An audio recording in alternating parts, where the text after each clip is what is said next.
ትራምፕ ስልጣን ሊይዙ ከካማላ ሃሪስ ጋር እየተወዳደሩ በነበረበት ሰሞን እኔ አሜሪካ ፕሬዚደንት በሆን ኖሮ የዩክሬንና ሩሲያ ጦርነት አይነሳም ነበር አሉ። If we had a real president, the president that knew, that was respected by Putin, he would have never invaded Ukraine. ይህም ብቻ ብለው አላቆሙም።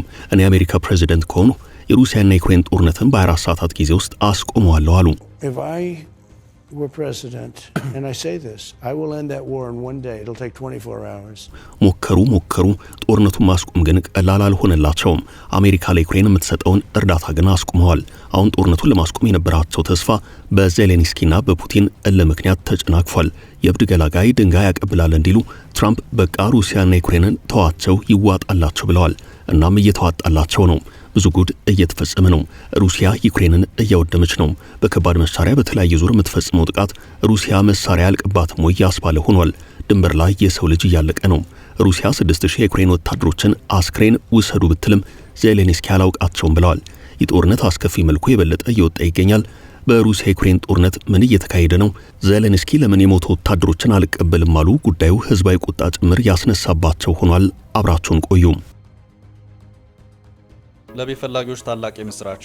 በመሃል አዲስ አበባ ሳር ቤት 88 ካሬ ባለ 2 መኝታና 130 ካሬ ባለ 3 መኝታ በ36 ወር የሚረከቡት አፓርትመንቶችን አቀረብንላችሁ። በካሬ 64200 ብር ብቻ 100% ከፍለው ሲገዙ 40% ይቀነስሎታል። ከ5.7 ሚሊዮን ጀምሮ ቅንጡ አፓርትመንቶችን አሁኑኑ ከፍሎ የግሉ ያድርጉ። ግንባታቸው ከ80% በላይ የደረሱ ሳይቶች በፒያሳ ሊሴ፣ በሶማሌ ተራ፣ በአያት አደባባይ፣ በአያት ሎሚያድ፣ በጋርመንት ሲዲሲ ውብ አፓርትመንቶችንና በፒያሳ አድዋ 00 ደግሞ የንግድ ሱቆችን አቅርበንሎታል። አሁኑን ይደውሉ። ከ7 በላይ ሳይቶችን ሰርተን አስረክበናል። ቴምር ሪል ስቴት ስልክ 0906521111 0907070762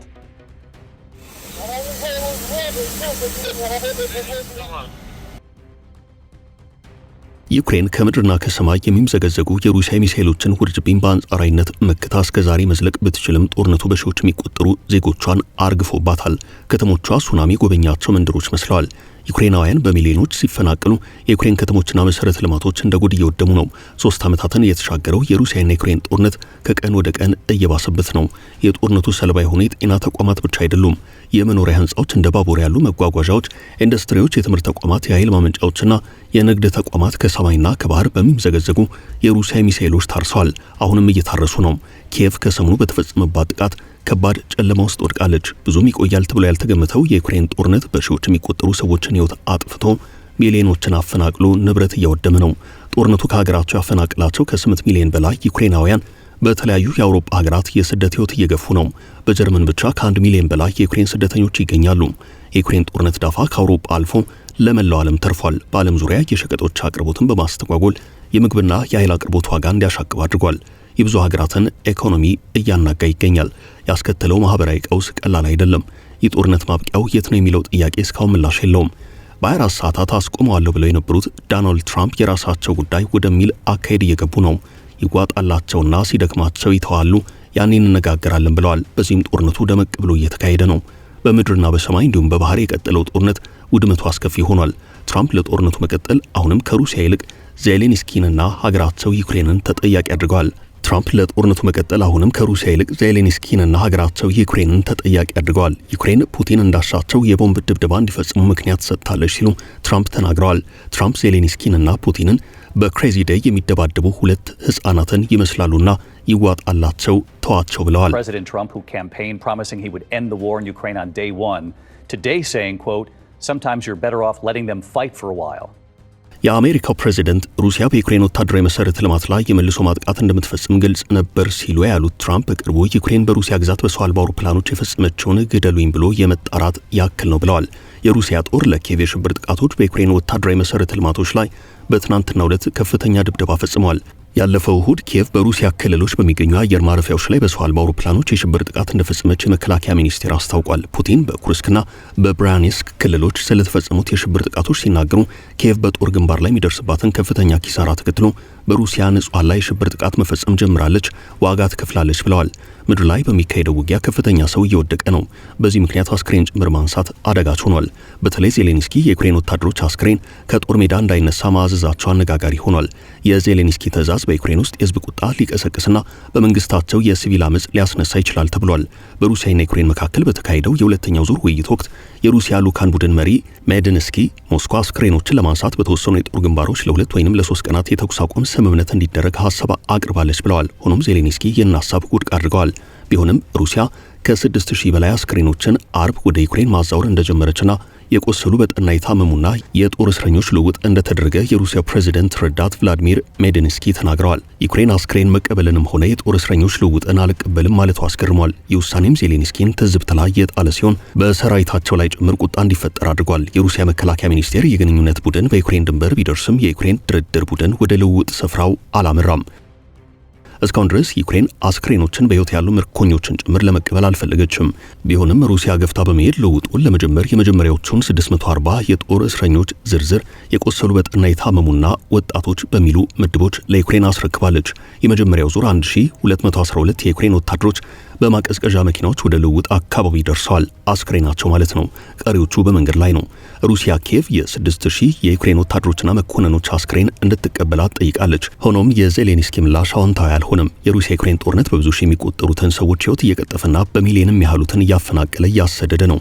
ዩክሬንን እያወደመ ሩሲያን እያንገዳገደ ነው። አውሮፓንም ስጋት ውስጥ ከቷል። ከሁለተኛው ዓለም ጦርነት ወዲህ በአውሮፓ ያልታየ አስከፊ ጦርነት ነው የሚባለው የዚህ ጦርነት ፍጻሜ ብዙዎችን እያጓጓ ነው። የትራምፕ መምጣት ጦርነቱን ያስቆማል ተብሎ ታስቦ የነበረ ቢሆንም ነገር ግን ተባብሶ ቀጠለ እንጂ አልቆመም። ዛሬም ጦርነቱ ስለሚያበቃበትና ሰላም ስለሚሰፍንበት ሁኔታ እየተመከረ ሳይሆን ተጠናክሮ እንዲቀጥል እየተፎከረ ነው።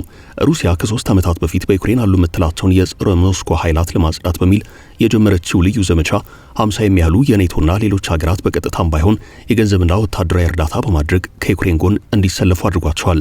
አሜሪካ ከትራምፕ መምጣት በፊት ዋና ተዋናይ የሆነችበት ይህ የኔቶና ሌሎች የዩክሬን አጋዥ ሀገራት ስብስብ እርዳታቸው የዩክሬን የግዛት አንድነቷን ለማስጠበቅ የምታደርገውን ትግል የሚያግዝና ዓለም አቀፍ ሕግ እንዲከበር ለማድረግ ጭምር ያለመ ነው በማለት ይከራከራሉ። ሩሲያ ግን ዩክሬን የጸረ ሩሲያ ምዕራባዊ ኃይላት መጠቀሚያ ናት በማለት ጦርነቱ ከምዕራባውያን ጋር እንደሆነና የህልውናም ጦርነት እንደሆነ ደጋግማ ትናገራለች። አሁን በሩሲያ ላይ የሚዘንበው ማዕቀብ ቀጥሏል። ግን ሩሲያ ንቅንቅ የምትል ሀገር አልሆነችም። የሩሲያው ፕሬዝዳንት ቭላዲሚር ፑቲን ምዕራባውያኑ ጦራቸውን በማዝመት በመረጃ ብቻ ሳይሆን በኢኮኖሚው ግንባርም ዘመቻ ከፍተውብናል ብለዋል። ነገር ግን ምንም አላሳኩም፣ ወደፊትም ምንም አያሳኩም። ከዚህ በላይ ግን የማዕቀቦቿ ምንጮች የሀገራቸው የዋጋ ንረት፣ የስራ አጥነት፣ የንግድ መደብሮች መዘጋትና የኃይል እጥረት ቀውስ በመፍጠር ራሳቸውን ቀጥተዋል ብለዋል። የምጣኔ ሀብት አዋቂዎች እንደሚሉት የሩሲያ ኢኮኖሚ ከተጠበቀ የተሻለ እንዲሆን ያደርጉ በርካታ ምክንያቶች አሉ። ቀዳሚው ሀገሪቱ የምታመርተው የተፈጥሮ ጋዝ ነው። የአውሮፓ ህብረት ካለፈው ዓመት አብዛኞቹ ወራት የሩሲያን ነዳጅና ጋዝ ሲሸምት የቆየ ሲሆን የፕሬዝዳንት ቭላዲሚር ፑቲን መንግስት ወደ ቻይናና ህንድ አዳዲስ ደንበኞችን አፍርቷል። ማዕቀቦቹም ቢሆኑ ሩሲያ ክሪሚያን ከዩክሬን ከገነጠለችበት ከፈረንጆቹ 2014 ጀምሮ የተለማመደቻቸው ናቸው።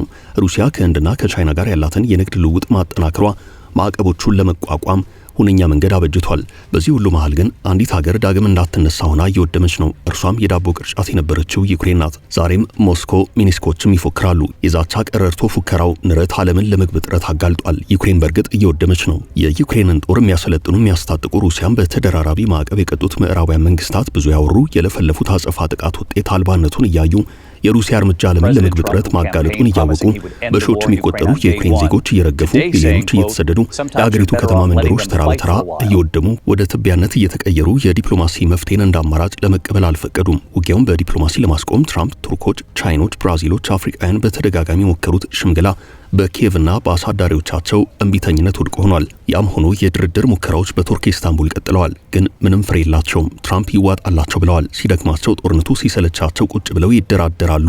ራቅ ብለን እስከዛው እንያቸው ብለዋል። ይህ ግን ሩሲያ ዩክሬንን እንድትጠቀልላት መልካም ዕድል የፈጠረ ሆኗል የሚሉ አስተያየት ሰጪዎች አሉ። ሩሲያ ክሪሚያ የተባለችውን የዩክሬን ስልታዊ ግዛት በ2014 ከግዛቷ ጋር ቀላቅላለች። ዶኔስክ፣ ሄርሶን፣ ሉሃንስክ፣ ማይኮላይቭና ዛፓሮዚያ ኦብላስት የሚባሉ ግዛቶችን ተቆጣጥራለች። የኪየቭ መሪዎች ይህ ሁሉ ግዛት በጠላታቸው ተይዞ ከ10 ሺህ በላይ ሰላማዊ ሰው ተገድሎባቸዋል። 100 ሺዎች ቆስለውባቸዋል። ሚሊዮኖች ተሰደው እናሸንፋለን ይላሉ። መቼ አይታወቅም። ለምዕራባውያን ማሸነፍ ማለት ዩክሬን ስታሸንፍ አይደለም፣ ሩሲያ ስትደቅ እንጂ። ዋና ዓላማውም ሩሲያን ማዳከም ነው በጦርነት ጠምዶ። ግን ሞስኮ እጅ የምትሰጥ አልሆነችም። ዛሬም አዲስ መሳሪያ እስከ አፍንጫዋ ታጥቃ ውጊያውን ገፍታበታለች። እዚህ ግንባር ላይ በየቀኑ ብዙ ሰው እየረገፈ ነው። አበቃን። መልካም ጊዜ ተመኘን።